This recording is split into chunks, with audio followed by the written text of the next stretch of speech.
What's going on, guys? It's the Bigs Podcast, episode number 127. And tonight we're going to finish up week 5 as we review the matches that happened this week. With me, as always, from Denver, Colorado, wearing his new City Connect uniform, Jason Ashby. Jason, first of all, where'd you get that awesome shirt, man?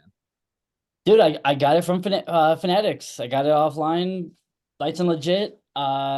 I got a buddy that works there that gave me a little, off the top, and I'm rocking it. I love it.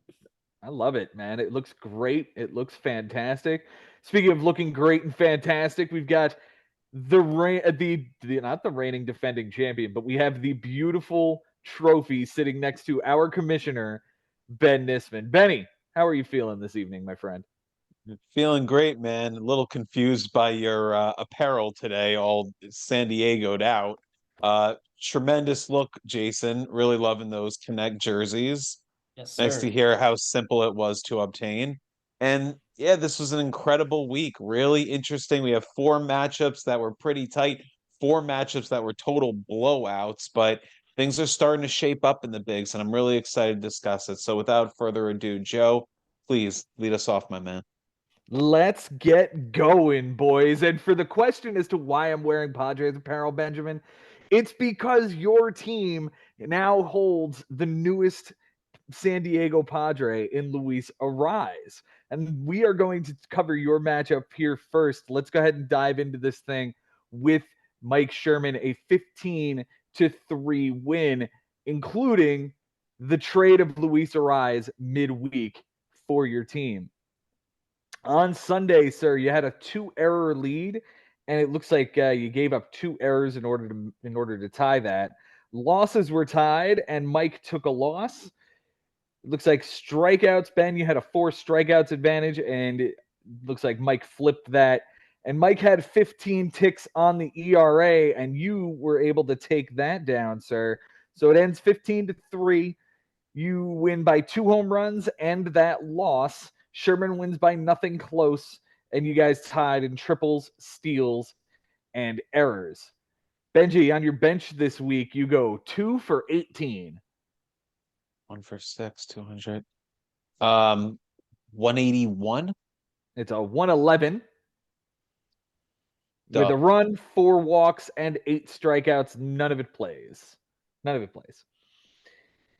Your 10 moves this week, you added Steven Wilson for a clean relief appearance, John Means to the IL, and then a very nice start that you had him on the bench for.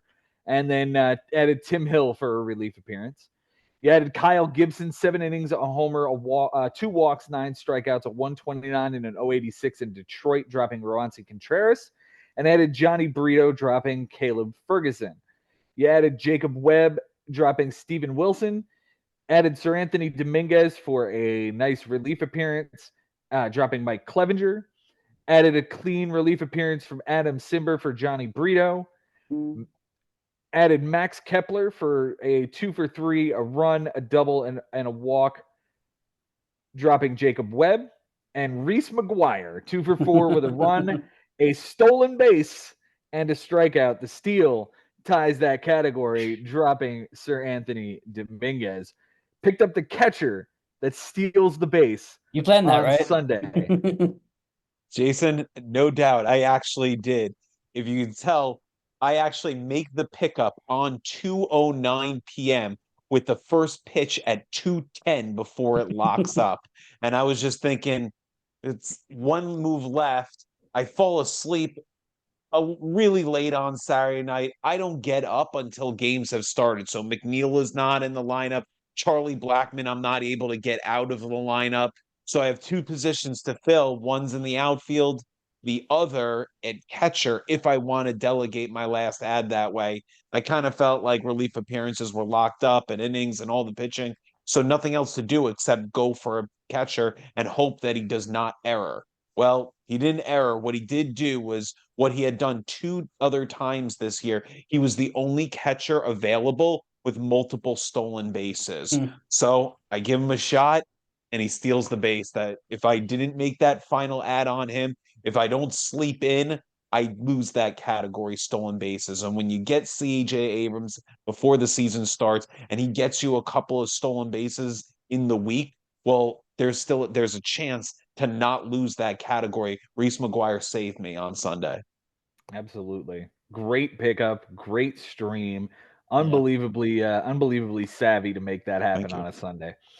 Your most valuable hitter this week, Benji, who was it? Oh, it's probably Max Muncy for his heroics on Saturday. Yeah, 333 with a 467 on base percentage, 4 runs, 3 bombs, 4 RBIs, 2 walks, only 1 strikeout. What a really strong week from Muncy. Not as strong a week from Charlie Blackmon, who hit 133 with a 188, a run, an RBI, a walk, and a strikeout. Not what you want out of that guy, huh, Ben? No, but he's pretty much my ninth hitter. Like if we were going to structure this as a lineup, he'd be my weakest guy right now. So if he's the guy that's failing me right now, that's okay. It's a long season. He can still pick it up. And he was good in the beginning. Yeah. And here's the thing, like you're in first place, so even with this guy struggling, you're doing it seems like everything right, at least in the last 7 days. Yeah, and that's a position that I can spell fairly easily. I have McNeil, I have Randall Grichuk, I have Max Kepler as of now. So it's not something that I'm highly concerned about yet. Okay. What about your Cy Young? Who was the best pitcher this week? Ooh, that's a good question. Um, Probably Jack Flaherty. Oh yeah, 6 2/3, a walk, 14 strikeouts, nothing earned, no decision, and an 0.45 WHIP. Tough luck, no decision there on what was a really strong outing. The Cy Young goes to Carlos Estevez. 2 relief appearances, 1 2/3, a loss, a save, 2 bombs, 3 strikeouts, a 2160, and a 3. Not the greatest, No, especially when no. you win saves by 5 and relief appearances by a bunch. He almost cost you ERA there. Yeah, no question. I mean, home runs given up at the time, ERA, whip, yeah, all like that was a horrendous performance. And you and I saw it coming because they brought him in the eighth inning, did Ron Washington. We're thinking, you know what? He came in yesterday. He got the save on Philly. Now they're having him go with a 4-out save. He's usually horrible in back-to-back days. We saw the writing on the wall. We could see it coming. And then Castellanos hits one that still hasn't landed yet. He hit it and he had that just look of, like, I got it, the bat flipped, the whole thing. We were like, all right. Like, we kind of saw that coming. But then more base runners. Yohan Rojas takes him deep, and it's just like, all right, buddy, that's it. I'll take this loss. And then, of course, Horrible we know outing. about Adam Ottavino, a horrendous showing also on Saturday. Those are two of my losses right there. And two of the home runs given up of the 4 is by Estevez. So aside from those two appearances, the starting pitching, the bullpen, it was pretty tight. Really, really well, really strong the whole way through. 64 strikeouts over 44 innings. That's an unbelievable ratio.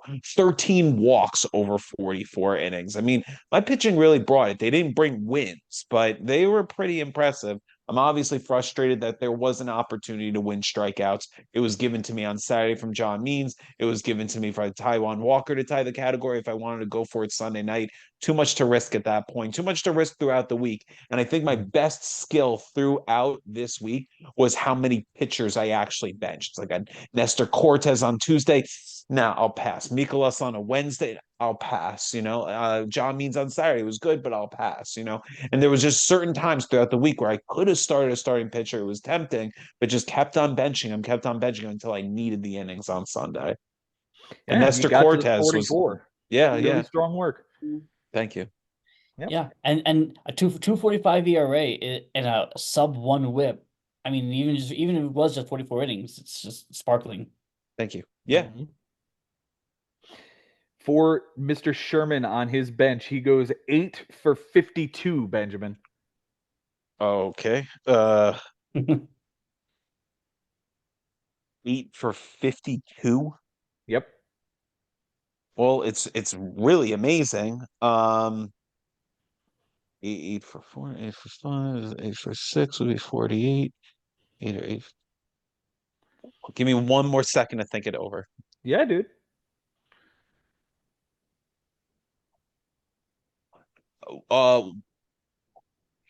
104. It's 154. With 5 runs, a double, 2 homers, 6 RBIs, a steal, and 13 strikeouts. The 2 homers, if he were perfect, would have tied the category. Otherwise, and the 6 RBIs would have played again, but he'd have to be perfect. Yeah, but one of them on Monday, Polanco is benched, where I'm pretty sure it was like Pro Armstrong or someone wasn't even playing on that Monday, so he easily could have gotten that home run in there. Yeah, that was on. That looks like it was on Tuesday, and then Tuesday. on Thursday he had a home run, or that Friday he had a home run from Polanco on the bench as well. Yeah, they were gettable. Yeah, does sound like they were gettable. Only 2 moves this week from Sherman. He adds Jalen Beeks and Shea Langoliers, and only dropped Patrick Bailey, who was on the IL. So a reliever and a new catcher. We move on to his MVP. It is Austin Riley this week. The third baseman for the Atlanta Braves, 250 and a 308 with 2 runs, a triple, a homer, 4 RBIs, 2 walks, and 6 strikeouts. The least valuable hitter is Cedric Mullins, 118 with a 211, a double, 2 walks, and 6 strikeouts. The Cy Young is Nick Lodolo, and he went 12 innings, a win, a loss, 2 homers, 4 walks, 17 strikeouts, a 375, and an 075 whip. The Cy Young, you'll like to hear this, Benji. It's Adbert Alzolay. 2 relief appearances, inning and a third, 2 losses, a save. No, that's a home run, a strikeout, a 2025, and a 450. Yeah, I was wrong about this kid. I liked him going into the season. Yeah, that was wrong. Yeah, it's wild because like your confidence in him when we talked about it, like post draft, and we're talking about all of our drafts, and I was saying how I don't know which one of my closers is the real deal. You convinced me that Alzolay is the guy, out of all these guys. And when I Yeah. traded him, and then I trade him like a few days later, not even a week later, and I'm thinking this was a mistake. Like this is going to be a problem. Gavin Lux is going to have an awesome year. Tovar is going to have a great year. CJ Abrams is going to take a step back. Nestor Cortez is going to get hurt. Nestor Cortez was humongous for me yesterday. He was really, really sharp, and he got through 6, 7 innings, gave up 1 earned. I mean, he was brilliant. And right now, this trade is looking like a monstrous one in my favor, as Kevin Lux is not on Mike's team anymore. Alzolay's lost his job. Tovar is fine. He's a good player, but we can't say that he's any better than CJ Abrams necessarily. So, yeah, this trade is really, really falling in my favor. It really showed in this matchup. Yeah, I'm thinking about John Means on Saturday, but against a struggling Cincinnati offense, but in the Great American Small Park, I just didn't want to take that chance with John Means as far as him being his first start back in like 2 years. It seemed too risky. And then same deal with Taiwan Walker, 245 to a 299 ERA. He gets rocked. If he gets rocked by the Giants, all of a sudden I'm losing that one too. Maybe I don't even get the strikeouts. I don't think he'll give up 5 home runs to tie that category, but he might get the loss. And when I'm leading losses 5-4, I just didn't feel like taking that chance on Sunday night. So yeah, I'm kicking myself a little bit. This could have very easily been 16-2, but or even 15-2, but I'll take it, man. It's a plus 12. It's the best win of anybody in our league this week, so I'll take it. Biggest win, biggest blowout of the Yep. week. Benji, congratulations. What Thank a you. strong week. For now, what did you see from Sherman? Did you see any fight at all from him this week, or did you Not enough. Just not enough. Like I said, like Tuesday, I mean, it was very obvious that Polanco could have been played. On Sunday, I see him just put all the chips in. He was just like, you know what, going for it. All 4 pitchers go in. And that's what cost him losses. That's what cost him ERA. That's what cost him whip. That's what potentially cost him home runs given up. I mean, at that point, I was like, okay, you start everybody. You take strikeouts, you take innings, you take wins. I don't need them. Let me just sit back. I'm thinking, okay, let me just play Nestor and the bullpen. Let's see what happens. And sure enough, that was enough to get me to the at minimum. I didn't have to worry about Taijuan Walker in the night game, where he's just throwing every starter and going for strikeouts. He got him, but at the end of the day, he loses losses as a result. Home runs given up, ERA, whip just didn't seem worth it. It wasn't a really thought out play on Sunday. It was just like, let me go get my innings. Let me go put in my guys, whatever. Yeah. Seemed like a pretty easy sort of skate to a big win.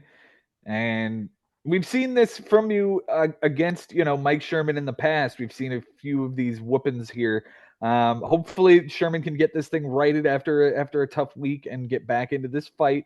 But yeah, I don't know, man. We'll have to wait and It's see. tough. It's tough here's the thing. Yeah, like this would be the opportunity. You get Sherman versus Ari, right? These are always interesting. You see both of them kind of come out of these matchups in the last few years. But already right out of the gate, Monday, early day game, Mike wasn't on top of the app early in the morning, and Zach Wheeler on the bench pitches a dandy today on the bench for Mike Sherman.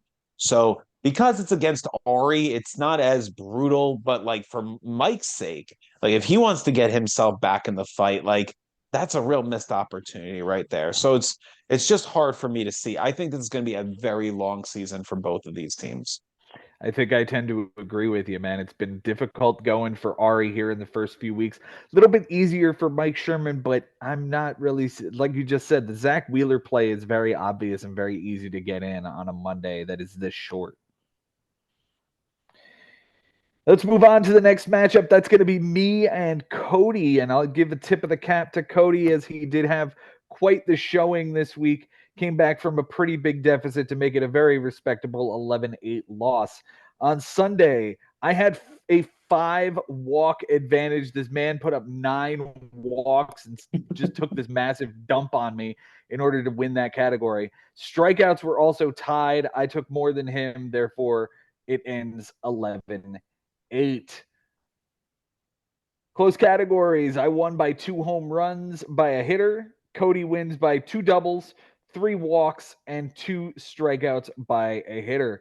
We tied in triples and errors.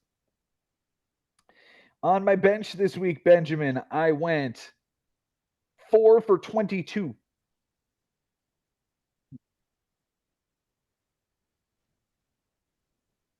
One 182.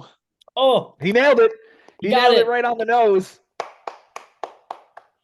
182 with 5 runs, a homer, 4 RBIs, 2 walks, 4 strikeouts, and none of it plays. Beautiful little week for me. Well Very done. happy Ben nailed well that. Done. Well done. Thanks, guys. For my moves this week, Trevor Rogers, 5 innings, a loss, a homer, 3 walks, 3 strikeouts, a 540 and a 140 against Washington, dropping Michael Grove. I added Josh Fleming for a bad relief appearance. I added Alex Faedo for a not so bad relief appearance, dropping Stephen Kolek and Trevor Rogers. I dropped Heston Kjerstad for Lars Nootbaar. Thank you, Jason. Appreciate that guy coming onto the roster a little bit here. Yeah, enjoy him. I dropped Mauricio Dubon, who had a nice little double there in the afternoon. I added Vaughn Grissom, who's now apparently my new shortstop because Trey Turner's down. Dropping Oswaldo Cabrera. Added Matthew Liberatore, who was a waste because he started rather than having a relief appearance, so I didn't really need him all that much. I know that story. I added Rafael Montero, who was benched for a relief appearance on Sunday, and I dropped him out right after he did it. And then came all of the moves after the bell. I dropped Liberatore and Montero on Sunday as they had already thrown. I added Vesia, Faedo back, and JP Fireeisen after the bell. I used all 10, but only 7 of them truly for this matchup. Right. So we talk about my most valuable hitter. That's going to be actually, you know what? It is Trey Turner before he goes off to be injured for the next 6 weeks. 375 with a 412 on base, 4 runs, 3 stolen bases, 5 strikeouts and an error, but he really was the best hitter on the team because not a whole lot of guys had a good week for me. I hit 203. Yeah. It was a hideous week. 300 on base. Yeah. It was a nice on base percentage. Like I had 24 walks, which was great. Couldn't win the category, but it still was great. Yeah, 300 on base though. You're not going to beat most teams with just a 300 on base. Yeah. No way. My least valuable hitter, I'm going to give to Edward Julian, 071, but a 316 on base percentage, 2 RBIs, a stolen base, 5 walks, 9 strikeouts, though, is quite ugly. And Mitch Haniger with his 100 and 143 on base with 6 strikeouts. Not great. Just the offense wasn't hitting. And I think this is a sign of things to come as far as this offense as constructed will be, because Haniger's a kind of all or nothing guy. Schwarber's an all or nothing guy. Eddie Julian seems to be a high strikeout rate guy.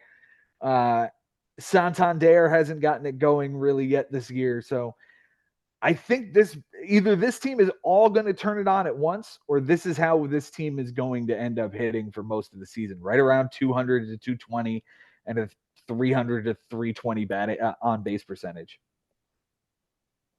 Well, you're playing me this week, so if they're going to ever turn it on in 1 week, it's going to be this one. Yeah. It was a nice Monday. Monday, but we'll see how it goes from here. Yep. My Cy Young this week is John Gray, 8 innings, a win, 3 strikeouts, a 1.13 and an 0.38. That start was really, really nice. That start came against Washington, and I could have had him for the Kansas City start, but it was on Sunday, and I didn't need it. So I didn't start him. 7 innings and 7 strikeouts against Kansas City. The Cy Yuck, probably going to have to go to Framber Valdez, 5 1/3, a loss, 2 bombs, a walk, 3 strikeouts, an 8.44 and a 1.88. Not great, but I'll take it coming off of the IL and just say, all right, everybody's entitled to a bad start every once in a while, because he did pitch really well in Mexico City. So yeah, I'll take that. There you go. For Cody on his bench this week, Benjamin, he went 7 for 28. Oh, that's huge. 250. Yeah. That is a 250 with 3 runs, 3 doubles, 4 RBIs, 2 walks, 7 strikeouts, and an error. Not a whole lot will play here either, as RBIs were not close, doubles he won, and runs were not close. His moves this week, he actually dropped Vaughn Grissom. So Vaughn Grissom becomes my new shortstop because Cody ends up dropping him for Jose, picking him up and dropping him later in the week for Tyler Black. He adds Taj Bradley, who's on the IL for Blake Perkins. He adds Garrett Crochet as a waste. He was added a day after his start for Eric Swanson. He adds Gavin Sheets 0 for 4 for Garrett Crochet. He adds Tyler Black for Vaughn Grissom, 1 for 3 with a double and a strikeout. He adds Jose Quintana for Kerry Carpenter, who was awful. He was so bad. Against a bad offense, too. Yeah, wasn't this against like either Miami or... It was Tampa Bay. Tampa, that's right. Yeah. Tampa just exploded him in the first inning or whatever. Yep. And then he added Trevor Rogers for a start in Oakland, and that was even worse. It was even worse. He dropped Josh Seaborg, 2 1/3, a loss, 2 bombs, 3 walks, a strikeout, a 30-86, and a 471 whip in Oakland. Ugh. Holy crap, Trevor Rogers. That just ruined it. Cody then dropped Jose Quintana for Paul Blackburn on the other side of that start. 7 innings, win, a homer, a walk, 3 strikeouts, a 1.29 and an 0.71.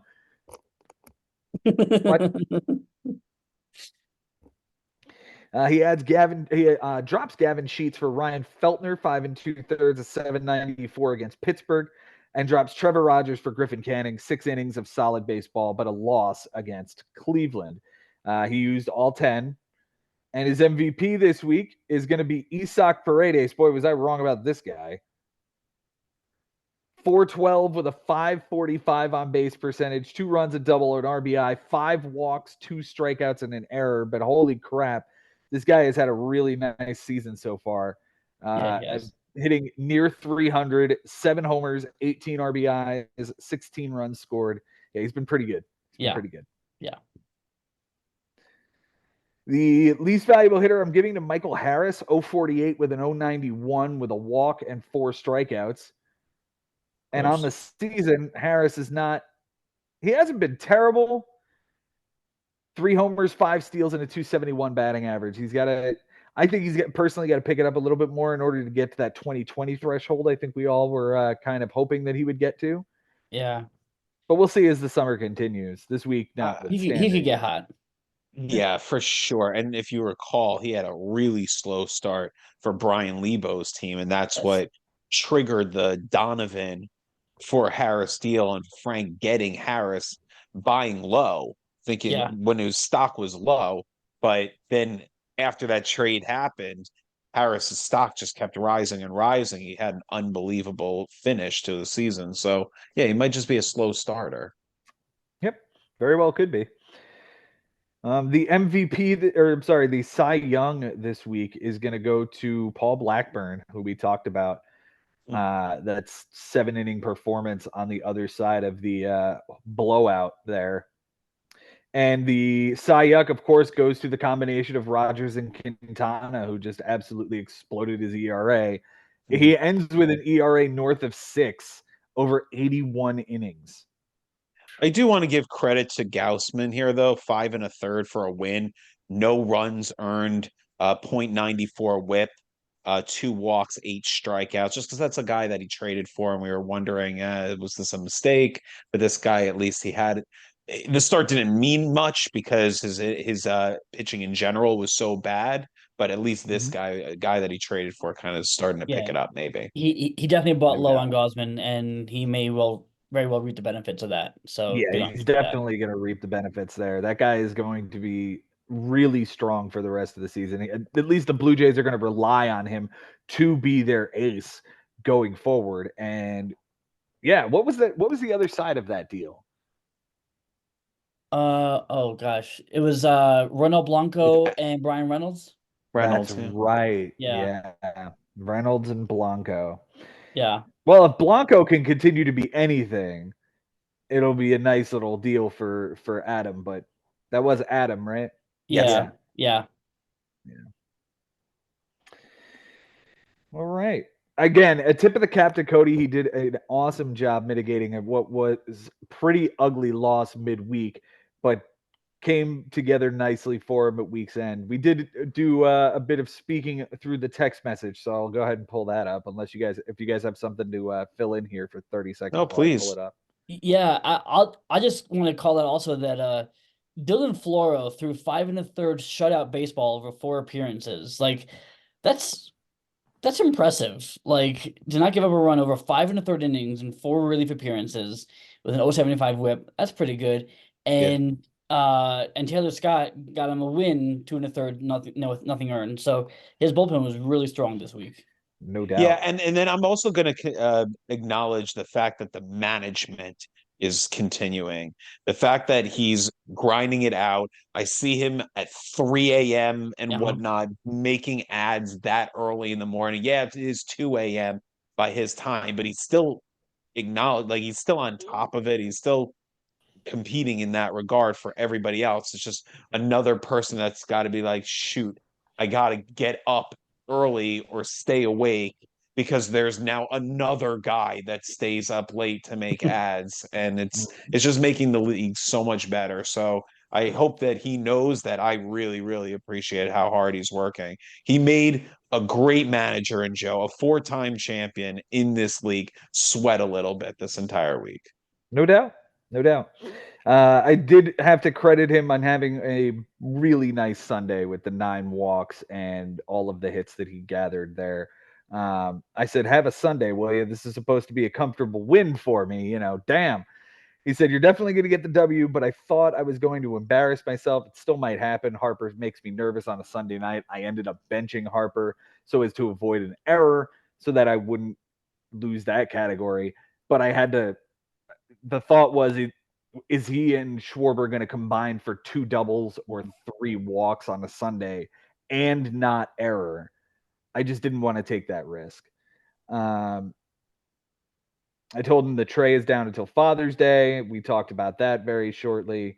And just, he's got a really strong squad. It's going to compete this year. I really think he's going to keep up with his stuff and make us look. He might be the rookie that crashes the party this year, man. It could very well be him. That squad looks pretty strong. Yeah.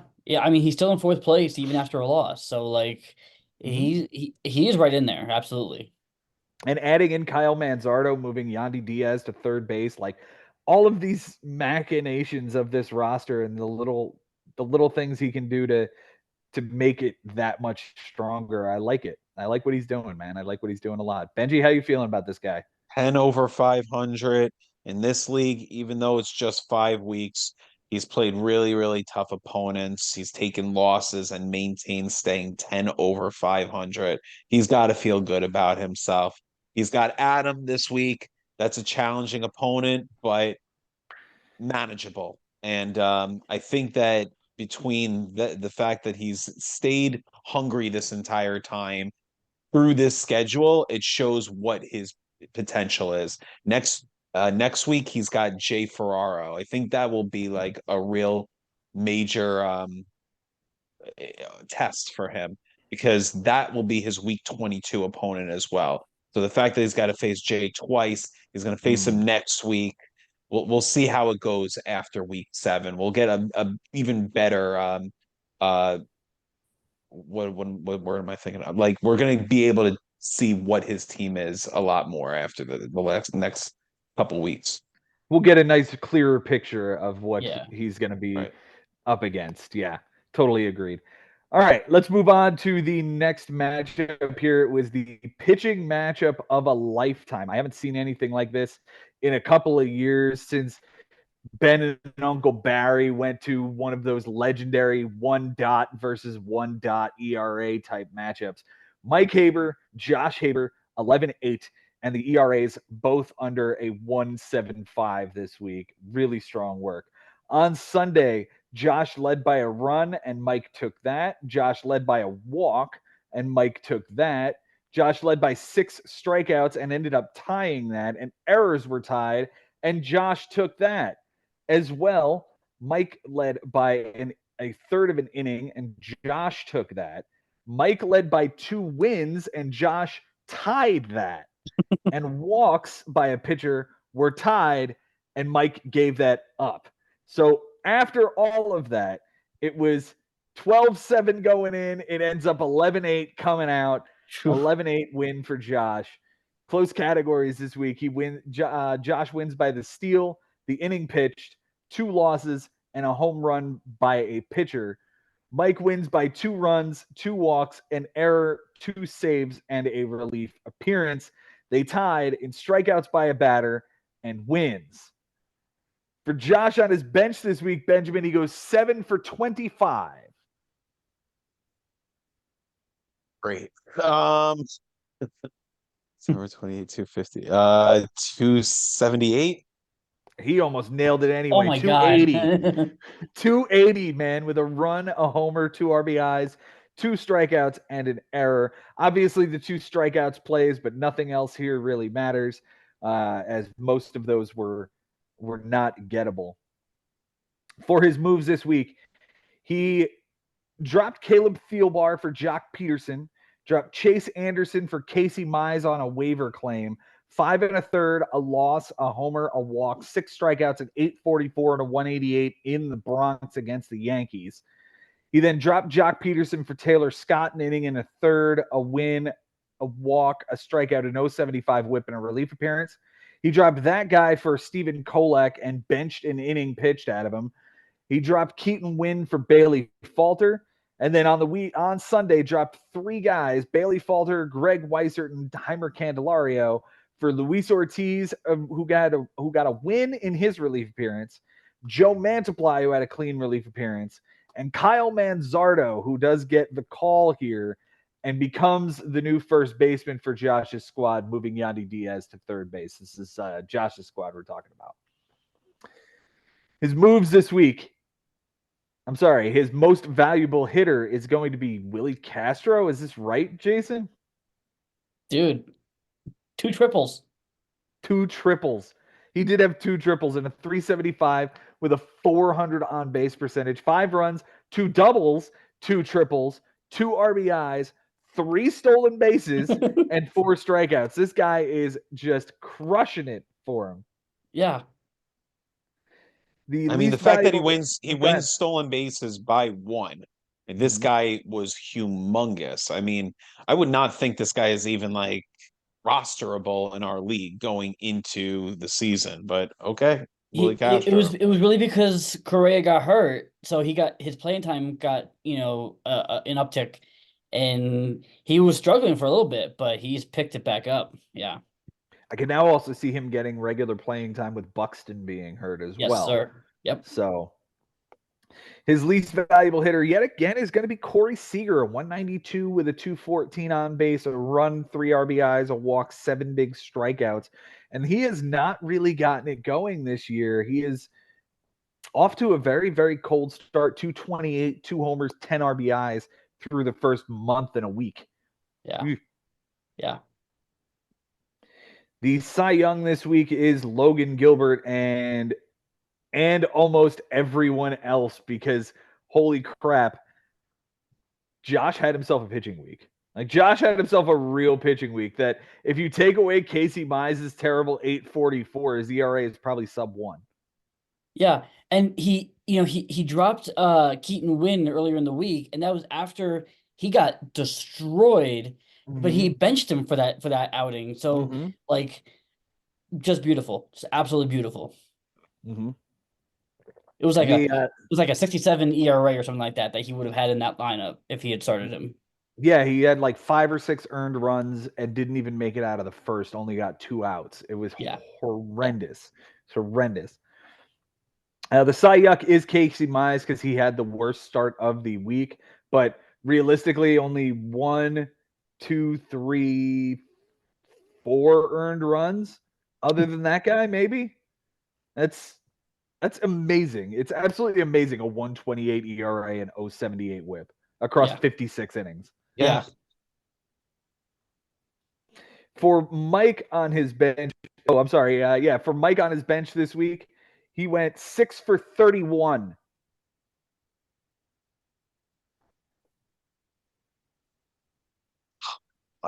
So it's a little worse than 250.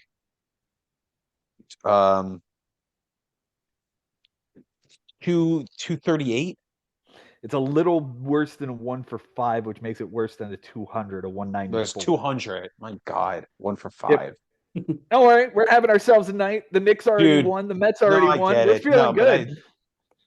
That was obvious, though. And you nailed Joe's on the nose, so yeah, man. Yeah. With 4 runs at RBI, 2 stolen bases, and 11 strikeouts. The 2 stolen bases certainly suck because they come from, I think, the same guy on Sunday. No, it was Marsh and Castellanos. Same game. Oh, 1 from each of them. Oh, 6 in the game against the Giants on Sunday night. Yeah. Probably no reason to start them unless you were thinking that they're going to somehow get this. So, it was well worth it. I mean, Castellanos is not really much of a base dealer. That was his first on the base of the year, so it's not really expected. And it's not like he's been red hot that you need to have him in the lineup either. He's at 185 on the season. Yeah. Terrible. For his moves this week, he used 8 of them. Added Braxton Garrett, dropped Ben Lively for Trevor Larnach, 2 for 4 with a run, an RBI, and a strikeout. Dropped Larnach for JP Sears, 6 1/3, a win, a walk, 6 strikeouts, nothing earned in an 0.79 against Miami. He dropped John Brebbia for Cionel Perez for a clean relief appearance. He dropped Ahmed Rosario for Ben Lively. Welcome back to the squad. Benched for a nice start. He dropped JP Sears for Blake Trinan. Clean relief appearance, and maybe in line for the save now that Evan Phillips has hit the IL. Yeah. Martin Perez gets dropped for Matt Waldron, and Matt Waldron gets dropped for Brent Rooker, 2 for 3 with 2 runs, a double, a walk, and a strikeout. The MVP this week, Christian Walker, 333 with a 435 on base, 5 runs, a double, 2 homers, 6 RBIs, 4 walks, and 3 strikeouts. The least valuable hitter is Marcell Ozuna. Finally, this guy is not absolutely tearing the cover off of the ball. 143 with a 217, a run, a homer, 2 RBIs, 2 walks, and 8 strikeouts. With a shout out to Nick Castellanos, who didn't get a hit the entire week and had 5 strikeouts. Good job. Terrible. Guy. Just terrible. Good job, guy. The Cy Young is Luis Castillo. As soon as I can find him. 7 innings, a win, a walk, 7 strikeouts, nothing earned in an 0.57. And the Cy Young is Hunter Gaddis, although he only had 1 relief appearance. He gave up a run in 2/3 of an inning and took the loss. Mike threw to a 1.63 and an 0.90. That's as bad as it's going to get. Yeah. I mean, okay, Martin Perez with a 5.06, if you want to, call it that. But finding a Cy Young in either of these teams was, wasn't many choices. No, they only gave up call it 4 and 6 runs throughout the entire week apiece. Yeah. It's absolutely insane. In what, like 115 innings or something like that? Yeah. It's fewer. Absurd. It's probably fewer than 10 runs in over 110 innings. It's absurd.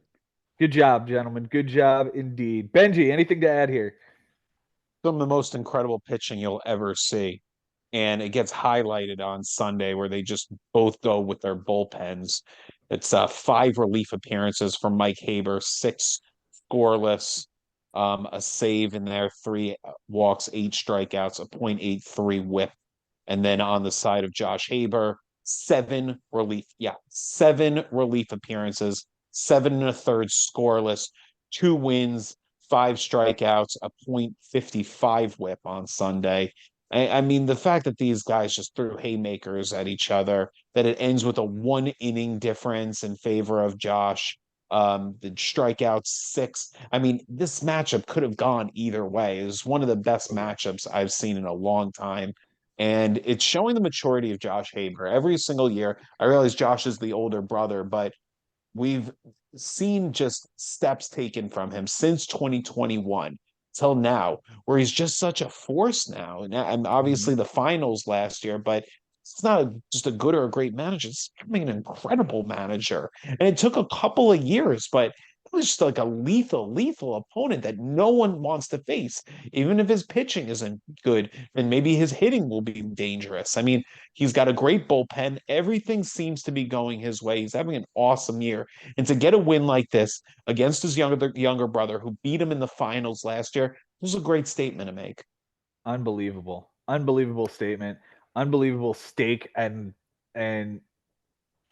proof that this is going to be a force to be reckoned with for years to come is Josh Haber. Welcome to the elite of the elites here, my friend. You have been absolutely killing it for the last 3 or 4 years, and I would love to see it capped off with a championship this season. We will see if he's able of putting it all together in 1 year. But for 1 week, this was a hell of a week, and it's been a hell of a week a couple of times over now, where he's led the league in ERA or led the league in WHIP for the week. So this isn't just the first time this has happened. Yeah. And with the fact that he's had a good amount of success the last 3 years, you would think when the league is as competitive as it's been, like if he had like a slow start, if he was under 500 after 5 weeks, I wouldn't have been surprised. I wouldn't have been like, oh, Josh, back to usual. It would be like, oh, okay, like it's just a slow start. It's a tough league. No, instead he's 14 over 500. 14 over. He's got some breathing room even with the next couple of weeks. So, like, just a ton of credit to him. He really is having an awesome start. He really is. Yeah. And not for nothing, little brother is 6 over 500 as well, sitting in 6th place. So don't hang your head in shame on this one, Mike. You pitched your ass off. You played your ass off. You just ran into that good a week where it's one of those historic, we're going to remember this for a long time to come. Yeah, I mean, what he put up would beat most teams on a given week. Like, he just ran into the wrong manager, and it just happened to be his brother. Yeah. And it just happened to be like one inning pitched more, but it's countered by one relief appearance more. Yeah. You know, like each one of those things, it's bookended right there by all you need to know about this matchup. Sure, sure. The fact that strikeouts for a batter are tied at 54, like the fact that they were both like very careful about that and it ends up being tied. Errors were tied going into the final day. And then, oh man, Josh just takes one and it's from, I saw it before who he took it Yandy. from. Yandy, Yandy. right? He had a good week for him, but then like a Sunday error. So yeah, just an awesome, awesome matchup, both ends. No doubt. No doubt. Hats off to both these guys. Unbelievable week. Unbelievable matchup from them. Let's go to the final matchup we've got here this week, gentlemen. We're going to talk about Jason Ashby taking on Frank Bucco. 13-5 win for Jason. Jason, how you feeling after this one, my friend? I'm feeling pretty good. Frank is always a tough competitor, especially against me. And, it was looking pretty good midweek, and then things started to catch up, and I was starting to get worried. But I feel like I made some moves that helped. Both on the roster and then also off of waivers. So, yeah, I'm happy with a win against Frank, and that's back-to-back wins for me. So I'm feeling pretty good. All right. One more, and we can call it a winning streak. Let's Yeah, but it's go. against you, so I'm not holding my breath. Well, we shall see, my friend. We shall see. On Sunday, Frank led by a double and a triple, and you tied both of those. Congratulations. Well done. Yeah, Well done. thank you. Sunday, Thank you. Sunday triples are a plenty this week. So it ends 13-5. You won by 2 walks and a strikeout by a pitcher. Frank wins by the run, the error, and a save that he got on Sunday. And Yeah. you guys tied in doubles, triples, and wins. And I didn't get the save on Sunday because Edwin Diaz just hung a nice juicy slider for Randy Rosarena to deposit over the left field wall. Thank you very much. Yes, he did. And he almost got you the win. Like, if Yeah. he gets the win after that, then Right. all is forgiven. But instead, Victor Gonzalez gets a win because it rained and the game ended early, so he gets a win because of that. So there you go. Mother Nature strikes again. Mother Nature screwed Jason. That's what we're going to call it. Yeah. On his bench this week, Jason went 2 for 14. 1 for 7 is 172. 143. Okay. With 2 runs, a double, 2 RBIs, and 3 walks. For his moves this week, he added Jake Irvin, 6 innings, a win, a homer, 3 walks. 3 strikeouts, a 3 ERA, and an 0.67 WHIP in Miami, dropping Casey Mize. Yeah, so you took Trevor. I was going to go with Trevor Rogers, and I was hesitant. I was going to grab him even at the end of last week, and I was like, no, let me hold off. I'll grab him on Monday morning. You grabbed him, so I was like, all right, I'll take Jake Irvin instead. And Jake Irvin gets the win, so obviously you took the correct side of that. Yes, sir. You then added Simeon Woods Richardson for Kyle Nicholas, 3 2/3, 2 walks, 2 strikeouts, 245 and a 245 in Chicago against the White Sox. And then dropped Lars Nootbaar for Nick Senzel, 1 for 3 with a double and a walk. Nootbaar ends up on my team, but Nick Senzel is now basically your starting center fielder with both Trout and Buxton down. Yeah, he'll be mixed and matched with like Morel and Outman. So yeah, he'll be in and out. I gotcha. Then came the big trade, another trade here for Jason this early in the season. This time it's receiving Matt Strom and Cody Senga, trading away Tanner Houck and Brendan Donovan. Now, Tanner Houck just came to you in the Evan Carter deal from Jay Ferraro. What was the reason behind sending him back out? Yeah, so I didn't love it. I didn't love having to deal Hauk, but I knew I wanted another reliever. Matt Strom has been outstanding this year. He gave up a run in his first outing and hasn't been scored upon since. He's been really, really good all year long. He's got the SP eligibility, which I like. Brendan Donovan had been awful. He's been dreadful all year long. Frank was looking for a first baseman, and he wanted Sal Perez from me. I said no. But I said you can have Brendan Donovan, and so he took that, but he wanted Tanner Hack too. So, uh, it was more of a way to get rid of Donovan, and get myself another strong reliever to shore up the bullpen. Okay. I know I you guys have been talking about a deal for Kodai Senga in some sort of and that's the thing machination. is he's coming back. He's looking great in his rehab. So like all signs point to him coming back when he's first eligible in a few weeks. I I like him better than Tanner Houck, all things being equal. So as long as he's remains healthy, I don't know that Tanner Houck is totally real, but I like what Kodai Senga showed last year and what he's showing in his rehab. So we'll see. So a sell high for Tanner Houck and a buy low on the Kodai Senga. I got it. Yeah. Got it. Ben, what do you think of this trade, my friend? Brendan Donovan and Tanner Houck for Matt Strom and Kodai Senga. Well, I I like it more for Frank, honestly, just because Kodai Senga isn't pitching right now, and Tanner Houck he looks filthy. Like when I've watched him pitch this season, he's just looked dominating completely. So Matt Strom, like I get having an SP eligible reliever. I feel like they're I'm not gonna say they're a dime a dozen, but they are out there. And I was surprised by the deal, but also, you never know. I mean, maybe Hauk is terrible over the next, 5 or 6 starts. Maybe I mean, Donovan. Go Strom ahead. got me a win this week, which ended up being tying the category. So like, No, it's big. It's yeah, big. I'm It not is. gonna. I get it. No, I get it. On the surface, on the paper, I like deal. I like the sure. deal better for Frank, but we don't know what the future holds. Yeah. Once Kodai Senga comes back and we see some starts from him, then we'll really be able to know how this deal played out. But on the on paper, right this second, it does. I certainly like it for Frank as well, just Sure. because Hauk is pitching as well as he is right now. Yep.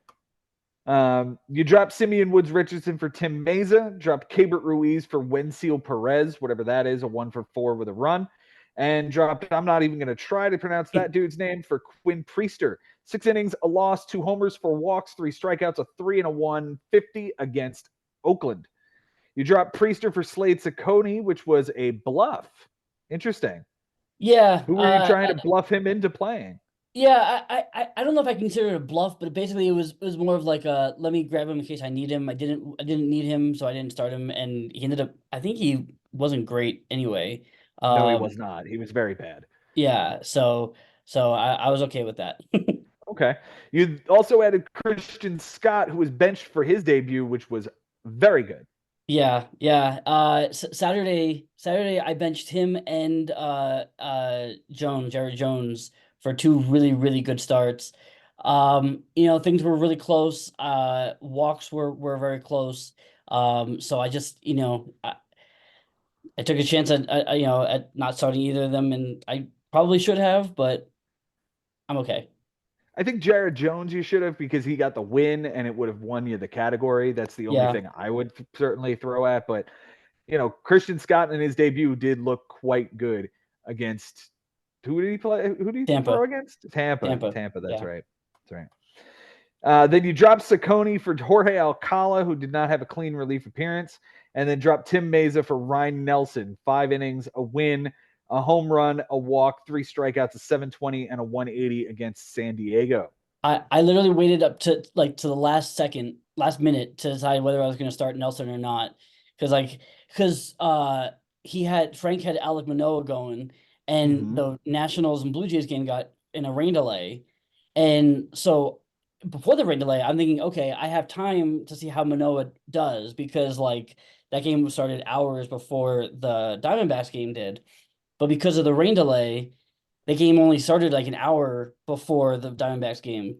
But Manoah got blown up early in the game, so it kind of helped make the decision a little quicker for me. Nice job.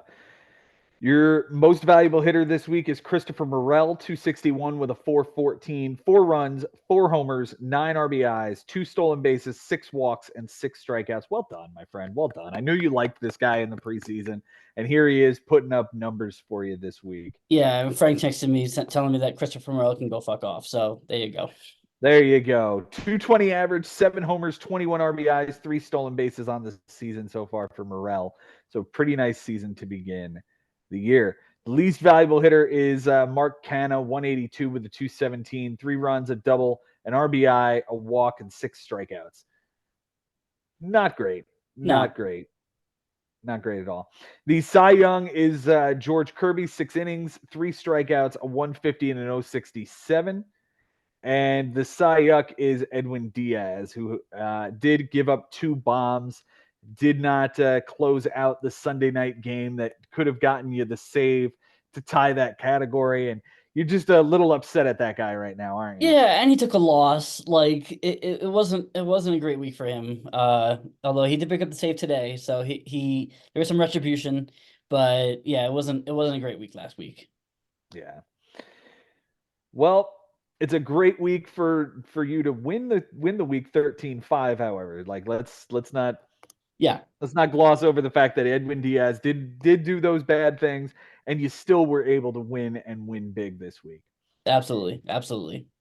Benji for Frank on his bench this week. He goes 3 for 23. I mean, good for him. He did really well. Yeah. 1 for 7. 168. A 130 with 2 runs, a double, an RBI, 3 strikeouts. The double is the only thing that would have played. It was on, it looks like Wednesday or Thursday. 5-3. I don't know exactly what it was. We're going to find out. I'll look. Jackson Merrill against Arizona on the bench. And it looks like Tyler O'Neill went 0 with 3 strikeouts. Now, Tyler O'Neill has been super hot. Ellie De La Cruz has been super hot, so I don't blame him for leaving that kid on the bench. But there it is. That's where the double is, you know. His moves this week, he did, in fact, use all 10. He added Yariel Rodriguez, 3 2/3, 3 walks, a strikeout of 491 and 245 against Kansas City, and dropped Michael Wacha. He dropped Yariel Rodriguez for Ryan McMahon on a waiver claim, 3 for 5 with a run, 2 doubles, 2 RBIs, and a strikeout. Jason, how do you feel about that guy ending up on his team? Yeah, thanks, Ben. No, I'm just kidding. Yeah, and he had a really good week too. I'm hoping that this is, just another swoon in the life of Ryan McMahon. So we'll see.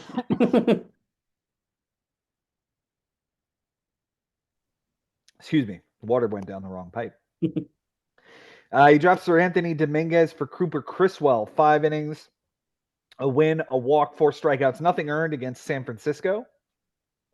He dropped Ryan O'Hearn for Nate Pearson, an inning, a homer, a strikeout of 27 and 3. It was not good. He dropped whatever a Prelander Baroa is for Alex Kirilloff, 0 for 2 with a strikeout. It was the trade with Jason that we talked about. He dropped Alex Kirilloff for Alek Manoah, 4 innings, 2 homers, 4 walks, 6 strikeouts, 1350 and a 250 in Washington. That was the Sunday start. That was the Sunday start? Yeah. He dropped Luis Hill, who was really good in Baltimore, for Victor Gonzalez, and gets a rain-shortened reliever win that you talked about, Jason. And then dropped Cooper Criswell for Connor Wong, 3 for 4, a run, 2 doubles, an RBI, and a strikeout. What? His backup catcher that he streamed on a Thursday? He had actually a pretty good year, Connor Wong, but like he's kind of been up and down. But yeah, go figure. Yeah. He finishes out the week with Pierce Johnson getting dropped for Austin Adams and Bryce Elder getting dropped for Wandy Peralta, who had a clean relief appearance.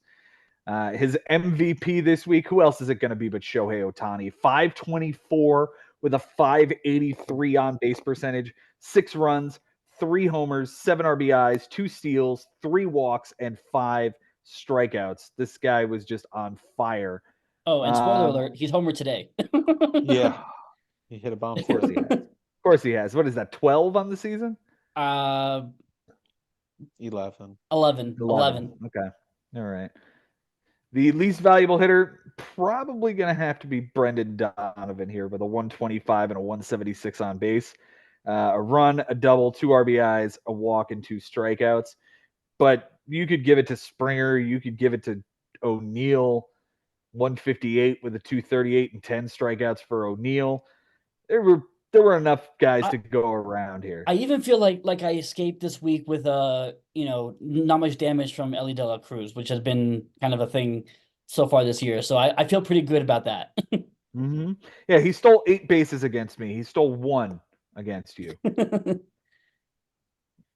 And that's who he is. It's like some weeks he's going to be on fire, and some weeks he's going to be stuck in the mud, 10 strikeouts and an error. Like that's what he is. Yep, he's a 6'7" freak who's going to some weeks kill people and other weeks not do anything. Yep.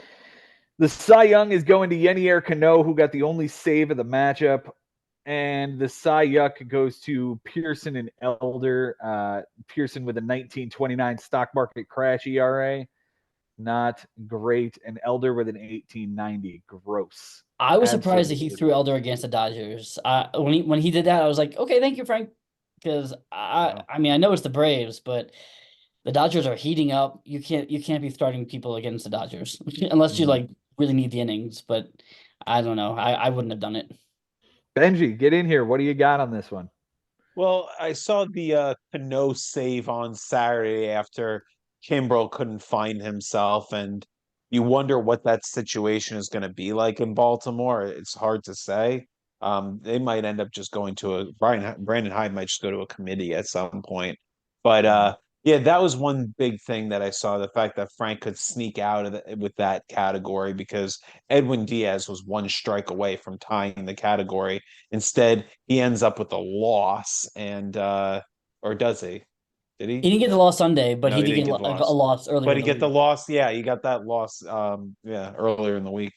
Yeah. Monday, right? Yeah. So little things like that were kind of unfortunate, but a 13-5, you beat up on a guy that's a little bit weakened right now. He's playing with a short roster, as are you. You know, you have what? How many extra guys on your IL right now? 3? Yeah. I dropped Buxton today because I just needed another body. Right. I mean, you're playing really shorthanded, so the fact that you were able to wiggle away with a +8 was really huge. No doubt. Really, really big that you could land out. All right, let's talk about managers of the week, my friends. Let's go ahead and jump right to that. Let's talk about our number 3. Benji, kick it off for us. Who's your number 3 manager of the week?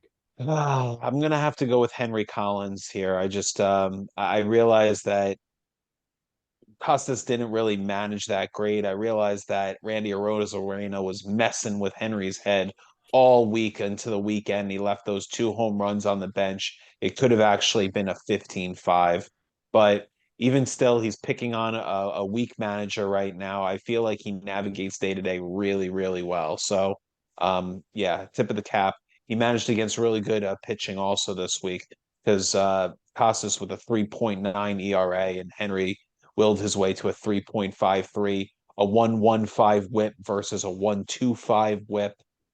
Just 3 extra innings, 3 2/3 inning win over Costas. So really tight categories that I'm seeing, and that Henry is ending up falling as the winner in all these close categories.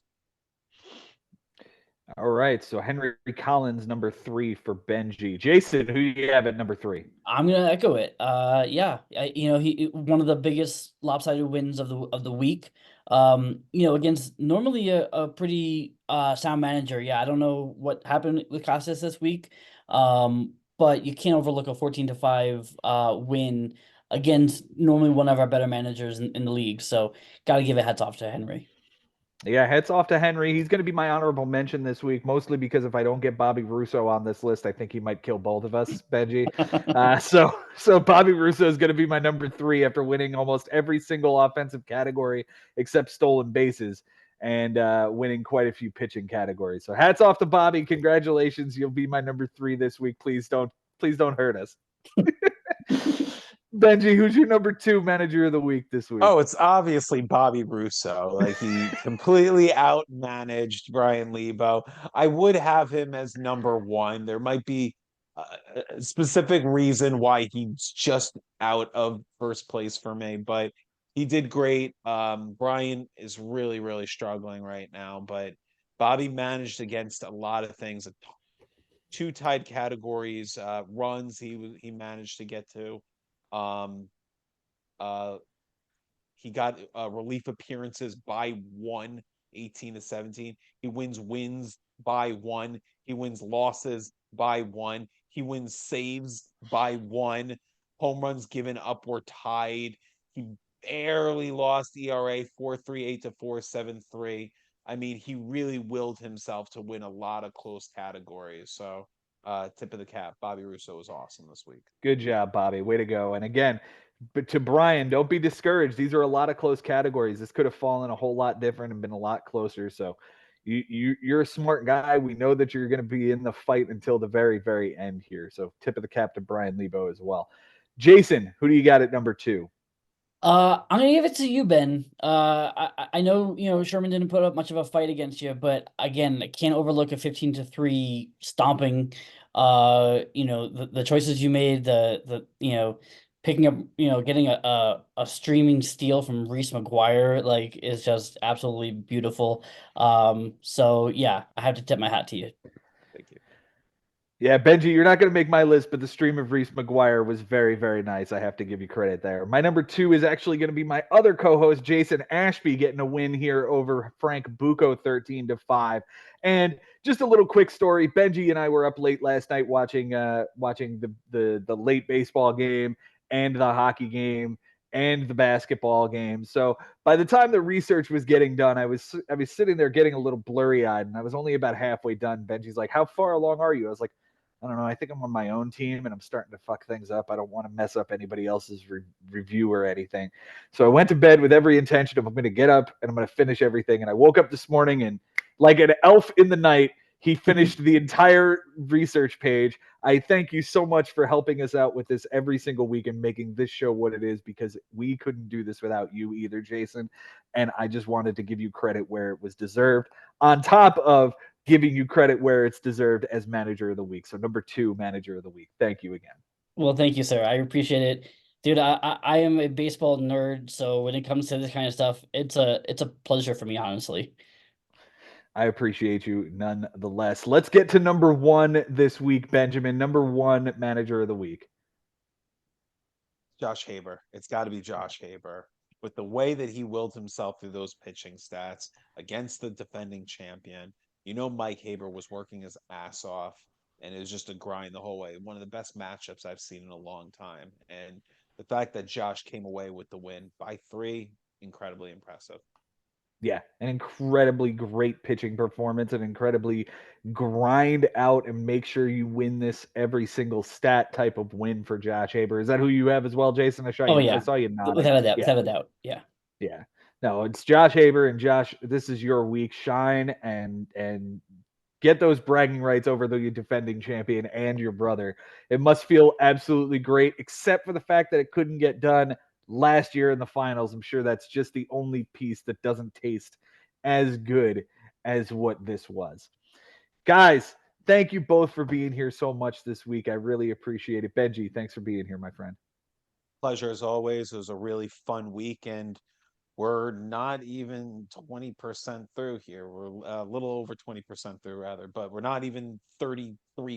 We're not even a third of the way there. So we got a long way to go, a lot more to do, and I'm just stoked. Oh, we have a ton of excitement coming over the next, what is it, 17 weeks or so that we've got for a regular season. It's going to be amazing. Jason Ashby, thanks again for being here with me.